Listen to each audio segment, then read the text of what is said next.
It's dangerous to go alone. Take this.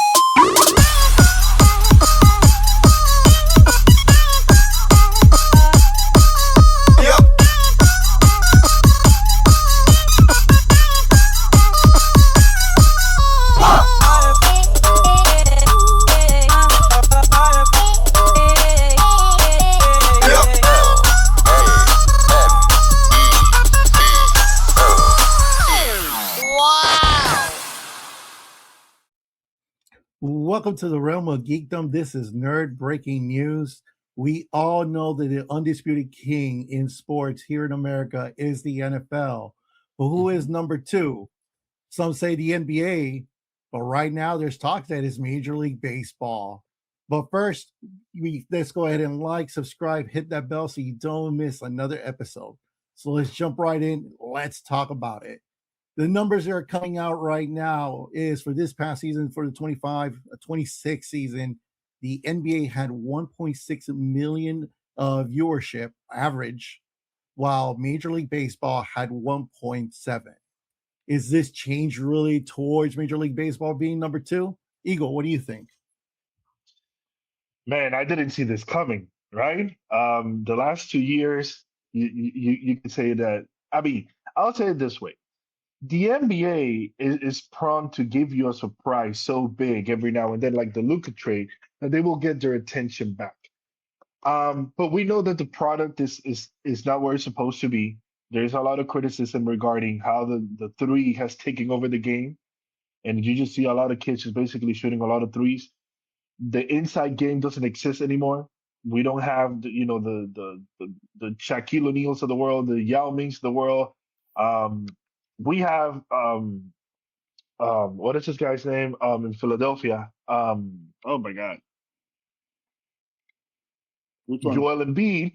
But Joel Embiid can't walk. He has two knees and none of them work, so it's complicated.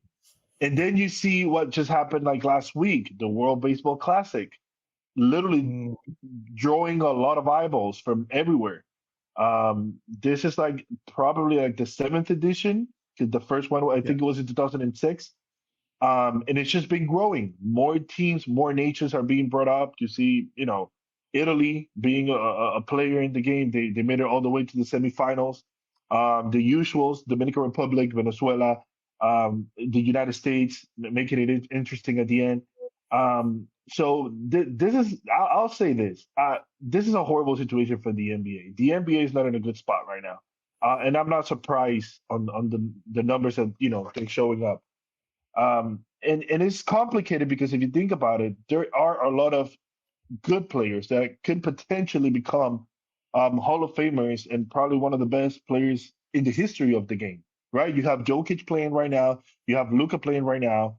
LeBron's still playing for a championship. Who would have thought he might get his first championship? I know it's a long shot, but it's a possibility, right? You have Stephen Curry out there. He's not going to make the play-in, maybe the playoffs. There's a possibility that they can make a run. Who knows? But there's a lot of talent, like Jason Tatum. Jason Tatum is back.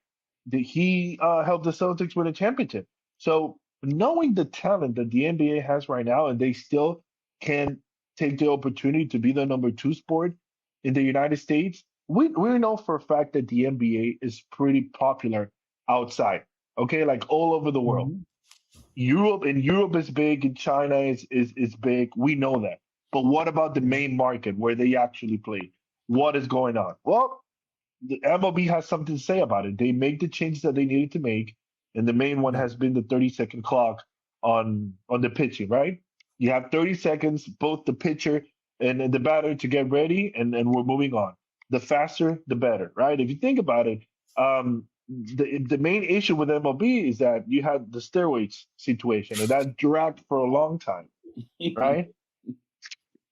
Which is complicated. Which I talked to the kid the other day about this. How is it that the MLB, doesn't include like Sammy Sosa, Mark McGwire, Alex Rodriguez, Roger Clemens, all these guys who clearly cheated the game and the HGH, consumption. But then you tune in to Fox Sports and you have Alex Rodriguez commentating the game like nothing happened. I don't know. To me, it's a little bit. It's weird. Weird relationship. At the end of the day, here's the main thing. I don't think this is the end in terms of the dip that the NBA viewership is gonna suffer. I think it's gonna suffer a little bit more, and I think it's time for Adam Silver to do something about it. Okay, like we have great players. There's great storylines that you can tell in the NBA, and it's just not attracting enough people to watch the games. It can't be that the NBA only gets interesting or people start watching when it's the playoffs. There's a full set of regular season 72 games. No, 81 games. My bad. 81 games, and people are not even watching. The only thing that people are expecting are two things when the season starts. I can't wait for the December games, the December 25th games, the holiday games, and then February when it's going to be the trade deadline. Everybody wants to see where their favorite player is going to play, and then that's it. They wait for the playoffs. There's nothing interesting about sitting down and watching an NBA game anymore. It doesn't seem like it. On the other end, the MLB is taking over. Shohei Ohtani from Japan. You have all the players in the Dominican Republic. Juan Soto, Junior Caminero. They have Manny Machado, and then you have the Venezuelans and the Puerto Ricans, even the Italians. It just doesn't seem that it's going to end here. I think that the MLB did it right, and I think that we're seeing baseball coming back again, which for me sucks because I'm actually an NBA fan. I like basketball more than MLB. What do you guys think? So I'm a Major League Baseball guy, right? Not so much in the NBA. So, like for me, I've been calling it for a couple of years. The kid knows this, that what our commissioner has been doing for the past 10 or so years has slowly gotten what was America's pastime's death. 10 years ago, games were like 3 hours and 11 minutes on average. No one wants to sit there. No one wants to watch a batter fix his glove for the 20th time before he takes his first swing. No one wanted to watch a pitcher just hanging around waiting to see when he wanted to throw a pitch. The clock changed everything. And then their expansion to try to reach out to a global market now, especially with the help of Shohei Ohtani from the Dodgers. You know, we have the entire country of Japan now watching. The WBC now has South Korea, Venezuela, Dominican Republic, Italy, in Europe. And if they continue making waves into bigger markets like that and continue to grow eyes, those numbers are going to continue growing. And we've seen this being progressing for the past 10 years. While on the other side, the NBA, unfortunately for them, they kind of been relying on their superstars, the drama, the fashion, and it's all this glam and galore to the game now. But when it comes to the actual product, just like the Eagle said, it's falling apart and people are tuning out. It is crazy to say that I was looking at numbers, and when it comes to local markets, Major League Baseball teams beat mostly their basketball counterparts in local viewership. That's a problem. And I think the NBA needs to figure out what to do to try to fix that, because to me, America's pastime is back in number 2. Go ahead. I don't think America's pastime ever went anywhere. I think the MLB's always been at number 2. What happens is a lot of times people look at finals viewerships to judge, or playoffs viewerships to judge the health of a sport. I think there are different ways of looking at it. So the the NBA, every game plays 82 games, right? How many games does the average MLB game, does the average baseball team play? 162, no? Double. 162. Basically double. And is the MLB in more markets than the NBA or less? About the same? Probably No, more. I think the MLB is in more markets. The MLB runs entire countries. Yeah. So when you're looking at it, Major League Baseball runs entire countries, and their viewership is the equivalent to the NBA, when the NBA barely controls their own markets. Well, that's because the NBA has a TV deal, while Major League Baseball has been struggling to figure that out. Like most of their TV markets has been pushed through Bally's, which only focuses on local markets. So someone in the East Coast who wants to watch the Dodgers or the Giants, can't do that. And the Giants fans and people in California can't watch here at the East Coast like the Yankees and so on. But the NBA has a worse problem. The worst problem is a team can be in Memphis and not be on Memphis TV. A team can be in Miami and not be on Miami TV. Yeah, that's true. So, and at the same time, the MLB runs entire countries, and its viewership per game is the same as the NBA's. Now, granted, that the MLB, even with that weird structure, is still number 2. But what I'm saying is that what that shows you is that the NBA actually punches above its weight. That in reality, the NBA is talking about bringing in the exact same amount of viewership, pretty close to, per game with less games and less market control, particularly on the West Coast, because to be frank, on the West Coast, you can't watch any of those teams unless you're from that place or you're watching the Lakers. So the entire West Coast distribution of team viewership is completely thrown off. The NBA struggles to make it into international markets. The MLB is welcomed into it. And again, the viewership is almost the same. So to me, when you're looking at it, comparing Major League Baseball to the NBA almost isn't fair, because the MLB is like a heavyweight prize fighter. You're talking about like Mike Tyson level, versus the NBA is like Mayweather, like lightweight, featherweight, like it just does well. But to be clear, the MLB is a juggernaut, like the establishment, the empire. And the NBA is just the NBA's never been that. Where the NBA and every NBA fan knows it, most people only watch during the playoffs. The question is, who watches NBA games during the regular season? The answer is 1.6 million people. They won't tell you who they are, but they're watching. And those 1.6 who won't tell you who they are match the people around the planet who watch baseball. That's weird. Here's the thing, and I'll give you the perspective. You guys, but all you guys make great points. So recent news has been with regards to the World Baseball Classic. This happened that kind of sparked this debate, and then people started doing research and all that stuff. And so the World Baseball Classic is what, every 4 years. That kind of got a lot of controversy with some of the teams that were fighting for the championship and all that stuff.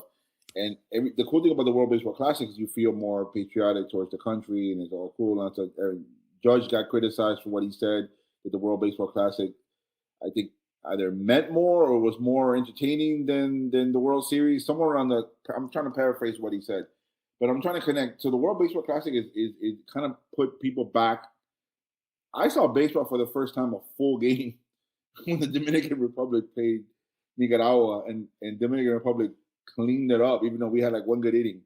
That was I didn't see the rules changes. I don't know anything. Like I got into. I haven't watched baseball in years, and that was the first game that I saw, and I was like, you know what? It's awesome. With the exception of the damn batters with their gloves, the game moves faster. It's awesome. It's cool. That's the World Baseball Classic.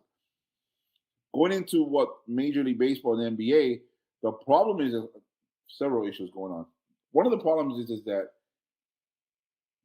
I don't know if the MLB, you correct me if I'm wrong, TK, I don't know if the MLB caught flack as it pertains to the rule change when you compare to the last 10 years, and Professor and Eagle were huge NBA guys. The actual players and the ex-players were criticizing the lack of NBA product has been doing on the court. Actual NBA alumni have been saying the product is trash. Mm-hmm. So when the actual NBA products are saying there's no defense, everybody's popping threes, there's no physicality, there's no mid-range jump shots anymore. The game has changed to a detriment, as opposed to, again, I didn't hear anything from from social media, that the MLB or MLB alumni were saying, "Oh, the rule changed the game, and now it's over. It's trash now." I didn't hear that. There was a lot of noise when the rules change happened. In fact, when he proposed the idea, a lot of Major League Baseball players went off on a riot. So he started this off in minor league to test it, and then build an entire kind of like what's the word I'm looking for? He basically used it as a research. to be able to present it and be able to get it past the Players Association to get all these rules implemented. And they've been implemented little by little, and it's built up. And it's taken time for a lot of players to adjust. But again, there was just a lot of pushback. And eventually everybody's kind of always like, hey, this actually is better for us. And slowly everybody's coming in. And we also saw that with the World Baseball Classic. The first couple of years, the United States didn't put their best players out there. It was whoever was willing to play for Team USA. All right. Now that's changed because all of a sudden they've gotten into the game and they're saying, hey, no, we need to represent. We actually need to show up. And that's why we were having multiple all-stars in the USA team. And that's why they were a favorite. When at the beginning, it wasn't them. It was Japan or South Korea at the time. So, yeah, it definitely got a lot of slack. But again, It's been 10 years. 10 years of elderly baseball slowly pushing their rules, making those changes, and slowly it's been getting accepted. And right now we're seeing kind of like where it's already implemented. Everybody loves it, and they pretty much, it's part of the game now. Okay, so baseball, you said, and thank you for clarifying that, they gradually criticized it, then it got better, X, Y, and Z, and we're seeing the benefits of the system. They had to change because the sport died long time ago. It did. Yes. It did. No. It did. TK, Professor, that's why I disagree with you when you said it was always number 2. Oh, no. It wasn't number 2 when Michael Jordan was here. It wasn't number 2 when Kobe and Shaq were. Well, NBA has historically, I'm going to say that differently. I'm going to say since 85, 84, around there, had better, since the 80s, I'll say it broadly that way. Since the 80s, basketball has more stars than baseball. Okay. Known stars than baseball. They still do. Before the 80s, it's been baseball, Reggie Jackson, all these boys. The thing is, with basketball, that's a detriment to basketball. So you're telling me that you've had more recognizable stars than the other sport, that for whatever reason, the product got worse and baseball got better? That's the indictment on the NBA. Because me and you, as much as we're not LeBron fans, we can't sit here and say, man, LeBron is globally, man. Right. But even the NBA at its peak still doesn't match the MLB's product. At the end of the day, you're talking about a product that gives out twice as many games a year, double. I think the 90s there was nowhere near what Michael Jordan was doing. But at the same time, too, when you're looking at it, it's double. So unless you double Michael Jordan and you had 2 Michael Jordan, that impact that he had was better than baseball in the whole decade, bro. Well, as a matter of fact, Michael Jordan even left basketball to go play baseball. Correct. Well, listen, there's some conspiracy theories on that, but we won't get into that. Yeah, we will get into that at all. All right, so let's go, guys. What do you guys think? Is it America's pastime coming in at number 2, or is it the global game of the NBA that fits that spot? Let us know your comments. Tell us who you side with, and at the end of the day, thank you for tuning in. Keep your fandom alive and your world engaged. Until next time, fellow nerds, this is Nerd Breaking News.